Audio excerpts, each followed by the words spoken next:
ready? Are you ready, right, for a night of new stand-up comedians? Are you ready for your next act? And please keep the applause going. Build it up, build it up.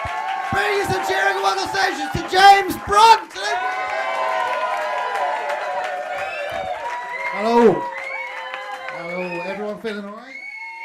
Yeah, I'm feeling pretty good. Comedy Cliche, I've just been on my holidays.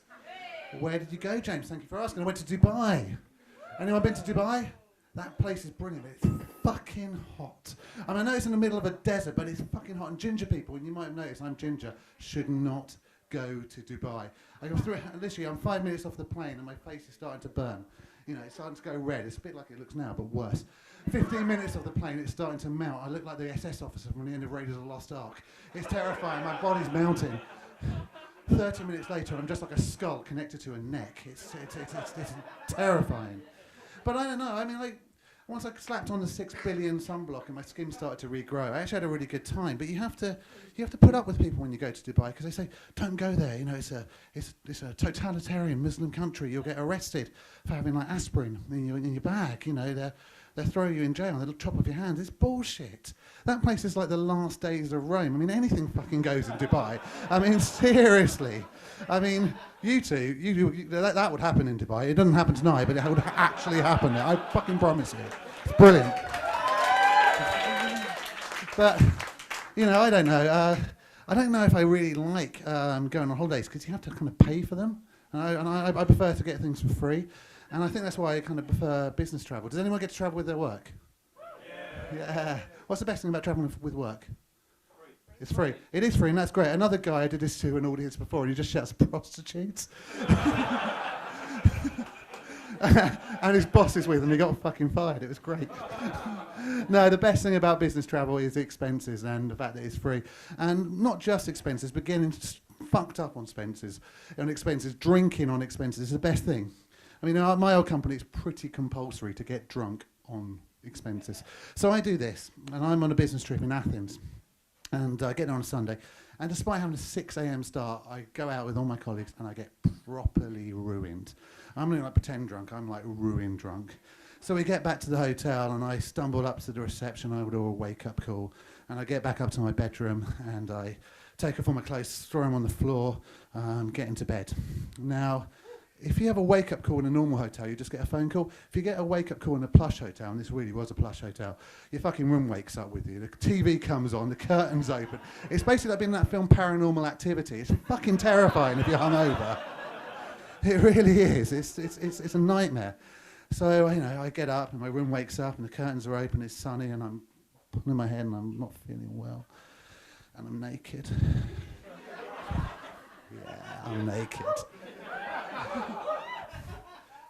And I throw back the duvet cover, and I look at the bed, and then I see it. I'll see what I'll only describe as the horror. In the middle of the bed is the biggest fucking shit stain you've ever seen. My pulse starts to increase, you know, my hands get sweaty. I feel kind of like I feel right now, but worse. And I'm looking at this thinking, oh my God, I've hit a new low, even by my fairly broad standards, I've hit a new low.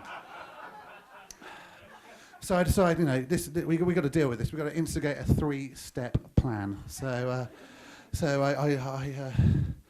I look at it and I think, well, if I have done this, I need to check myself. And I'm naked, again, naked. So I get my hand and I do the hand to ass check. Okay, imagine this.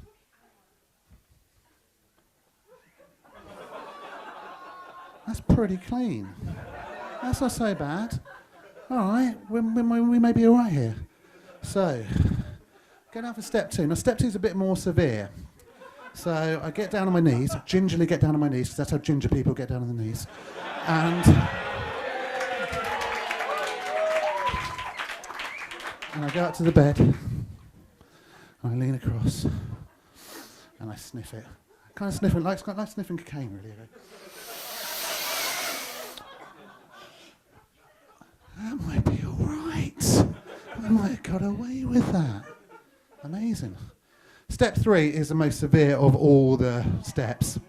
Now, have you seen those cop films when they find drugs? And the cop, they get a bag of drugs and they look into it and they give it a little some sniff. And then the cop, the hero cop, dips his finger in and he goes, "That's drugs." Step 3. Step 3. Get down, back down gingerly on my knees. I've got a very dry mouth now.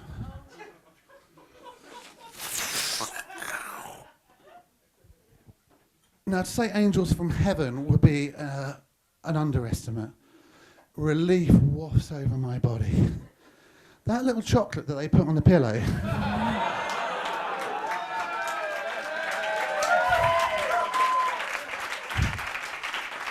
had worked its way slowly down my body during the night and nestled in the vicinity of my buttocks, where it proceeded to mount to resemble shit. I was so relieved. For about 2 seconds, because then I had a revelation. I had to go through a 3-step plan to do this. In about half an hour, the maid's going to come into my room, and she's going to have to do the same thing. Now, I don't know how much a Greek maid gets paid, but given the state of their economy, I don't expect it's very much, and it's certainly not enough to lick shit.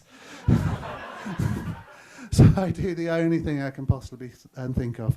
I get the wrapper, and I put it on the stain.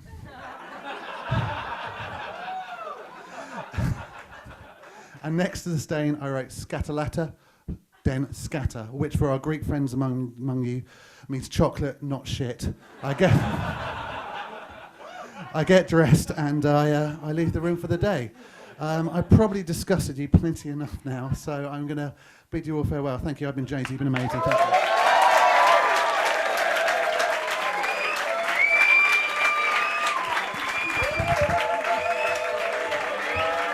This is James Brunt!